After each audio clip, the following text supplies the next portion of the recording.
সুরঞ্জনা, আজও তুমি আমাদের পৃথিবীতে আছো। পৃথিবীর বয়সিনী তুমি এক মেয়ের মতন। কালো চোখ মেলে ওই নীলিমা দেখেছ, গ্রিক হিন্দু ফিনিশীয় নিয়মের রূঢ় আয়োজন। শুনেছ ফেনিল শব্দে তিলোত্তমা নগরীর গায়ে কি চেয়েছে কি পেয়েছে, গিয়েছে হারায়ে।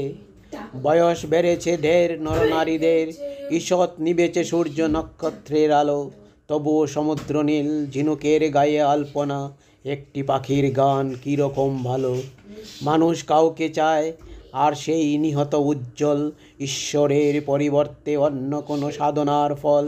মনে পড়ে কবে এক তারা বড় রাতের বাতাসে ধর্মাশোকের ছেলে মহেন্দ্রের সাথে উত্রল বড় সাগরের পথে অন্তিম আকাঙ্ক্ষা নিয়ে প্রাণে।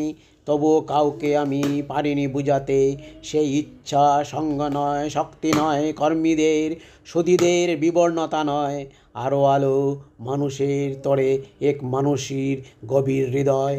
যেন সব অন্ধকার সমুদ্রের ক্লান্ত নাবিকেরা মক্ষিকার গুঞ্জনের মতো এক বিহব্বল বাতাসে ভূমধ্য সাগর লীন দূর এক সভ্যতার থেকে আজকের নবসভ্যতায় ফিরে আসে।